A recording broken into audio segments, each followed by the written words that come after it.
All right, so in this video, we're going to talk a little bit about the logistics of actually getting into medical school. And a lot of that stems on having strong medical school statistics.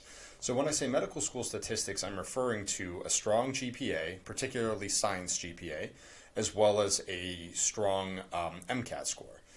So if you don't have an MCAT score, it can be kind of hard to kind of determine where you fall on this spectrum. But at least if you have a GPA, which almost everyone will have one at some point. If you're watching this course, I can imagine you've gotten a GPA at some point in your life.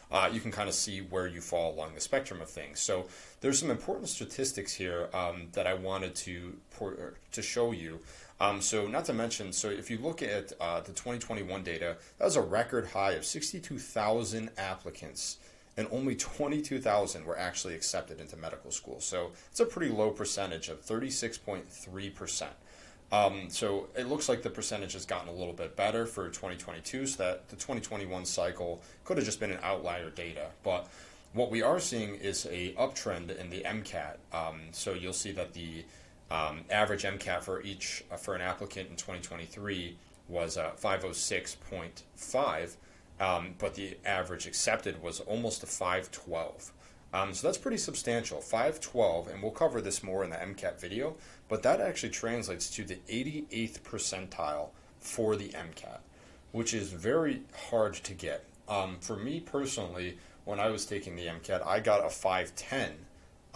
And that was 80th percentile, and that was very difficult for me to obtain.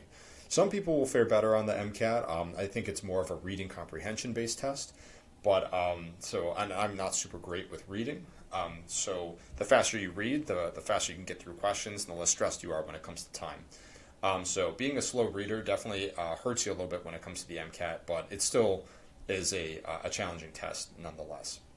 So additionally, looking at the GPA, you can see that the TGPA stands for total GPA, and then the SGPA stands for your science GPA. So you can sit here and compare yourself and see where you fall along those lines, but I just want you to recognize that these metrics are uptrending as more and more people are applying every single year, and it's just getting harder and harder to get in. So very, very important takeaway is that your GPA, your science GPA particularly, is very important, as well as your MCAT score. So what my recommendation is for most people who are starting out the medical school application process is take your MCAT first before you invest all this time, energy, and effort into getting shadowing hours or building up your application. If you have a bad MCAT and a low GPA, then you're not going to get much further than one or two, I guess, like sifts through the application pile before an AdCom like myself will take a look at your application and toss it in the trash. So I think having very, very strong statistics up front kind of helps you get into the interview room, and then the rest, your professionalism, your holistic approach to care and medicine, and just like your educational background is what will then kind of guide you into the finish line. So I really want to make sure that that's why this is number 2 on the list of things, because you need to make sure that your application is going to be healthy enough to even withstand the application cycle. So this isn't to scare you away, but it's something to be wary of up front. So if you do have a lower GPA, think there are ways that you can increase it, and there's different ways that we can quantify your science GPA based off of your pharmacy curriculum, and we'll talk more about that in future lectures. So yeah, you're probably wondering, how do I calculate my science GPA? And there's different ways to do that. So here's a quick GPA calculator that I'd recommend people utilize. And here's the QR code for the top one here. If you can't find it through the QR code, you can always just Google Medical School HQ GPA calculator. I will say it's rather tedious to put all this information in, so it is nice to know if you're a little bit further along, or if you're just really curious, you can plug it in. Alternatively, if you don't want to, plug and chug all of that information into the calculator here, I do recommend you check out the Lizzie M score, and this is, I'll pull this out of the way so you can use the QR code.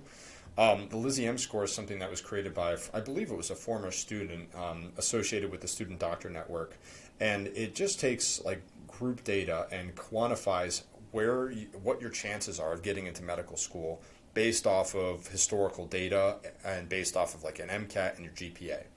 So I recommend you definitely check out the Lizzie M score option if you don't want to plug and chug all the information in here to fine tune your GPA. You're also going to have to do like the plug and chug stuff eventually for the AMCAS and ACOMAS. So that will be something I guess you could get some early practice on there. So the Lizzie M score can be helpful. It's not a perfect example, but it can give you a good idea. And if you haven't taken the MCAT yet, it might not be as practical. However, you can play around with the numbers and see what your chances are just to get a good idea. So those are good resources that I would recommend you try out right now, just to see what it really takes and what your chances are up front before you've even started to pad the rest of your application. And that is it for this lecture.